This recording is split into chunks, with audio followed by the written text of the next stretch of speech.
there. My name's Peyton, but you already knew that. Welcome to A Talk About Books, a discussion on a piece of literature, or you could call it a book talk. This book talk is going to be about a book I read back in February. I refreshed my knowledge on it a little bit to prepare for this evening, but if I seem confused, that is why. It has been a really long time since February. Feels like it's been 4 seconds. But you know what? Time is an illusion to help things make sense. So, February, yesterday, last year. It's all the same. I'm joking. Oh my god, don't worry. I'm doing fine. So, The Shining is a book by Stephen King, who is a very well-known author. Pardon me, I'm just gonna go look at my notes.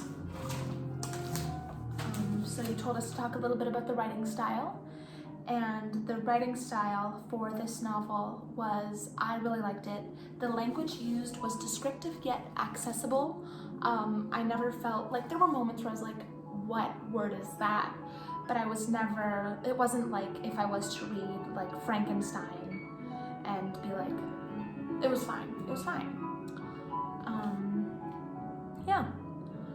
The plot of the book is, so this is actually the sequel to one of Stephen King's most famous books, which was later turned into a movie by Stanley Kubrick in, I think, 1979, called The Shining.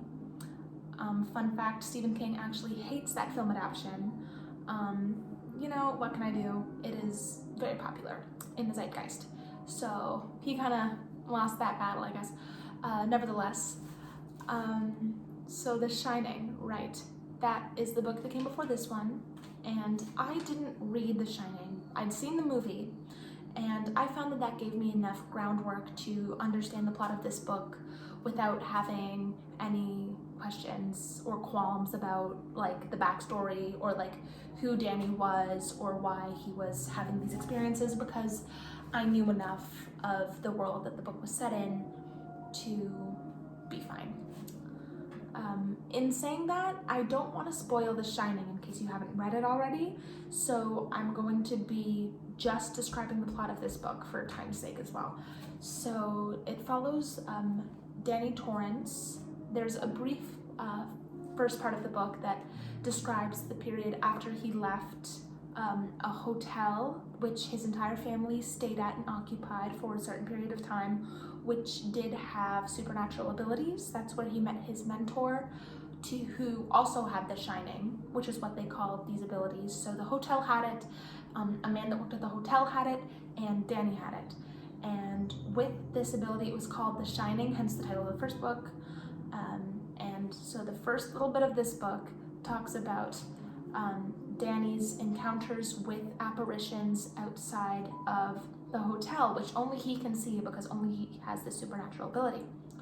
And the man, his mentor, basically tells him ways that he can deal with it. He says, just put them in a mental box in your mind and that will help you. And basically everyone with The Shining has these boxes in their mind.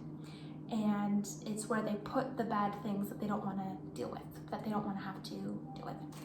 And instead of dealing with these apparitions as they come, Danny suppresses it with alcohol, and he does this, so the book fast forward to a point where he's an adult and he's an alcoholic and he's homeless and he's really having a hard time in the world, and then he moves to a small town and he tries to get a new start, and he starts communicating with this girl named Abra who also has these supernatural abilities, and she's contacting him because there's a group of people who also have The Shining that are kind of like a gang. They live kind of off the grid, and for a very long time they've been harvesting the souls of young people with The Shining to make themselves feel better and to kind of continue their life, continue their powers, make their powers stronger. And so they're after Abra, but Abra has a very strong ability. She really just like put people in boxes in her mind, like nobody's business, and they're trying to eat her, but she's actually stronger than their leader. Very interesting stuff.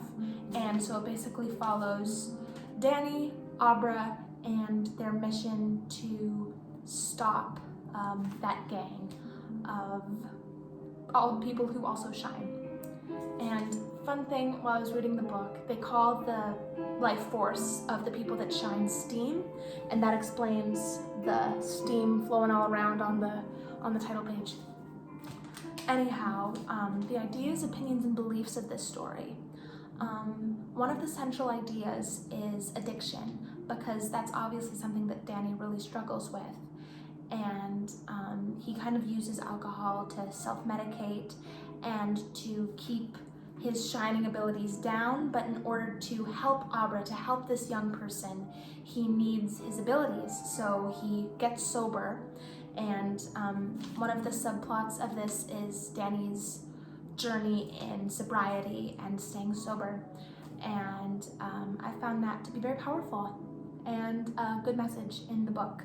So an idea would definitely be that, that of being sober and addiction. And we also have this parallel of the gang, who are obviously addicted to consuming the life forces of these young people whose souls they're using for themselves. So yeah, and character development, obviously Abra develops in the beginning. She is shy, she has these abilities, and she's not afraid to use them, but over the course of the book, she really just develops this inner strength and ability to just own herself and just really become this powerful person who, I'm not going to spoil it, but she does get really powerful, and she does become just like this really strong young girl, because I think she's around 12, and she just takes these issues that are presented to her in the novel head on and grows from them. And Dani also obviously grows. He grows from this homeless alcoholic to a capable father figure for Abra, which is really sweet and really nice, and I like that part of the book. Yeah, so would I suggest this book? I definitely suggest it. I found it to be really good. I found the language to be intriguing. Stephen King, you can't go wrong with Stephen King, really. This was the first like horror type of book that I've ever read. I wouldn't really even count it as horror. It was more of a thriller than anything. And yeah, afterwards I watched the movie with Ewan McGregor. Anyway, I really like this book, and I'd suggest it if you want to read it. And that's my book talk. I really hope that you have an amazing summer, and I hope that everything's going well, and I hope to see you in September. Have a great night.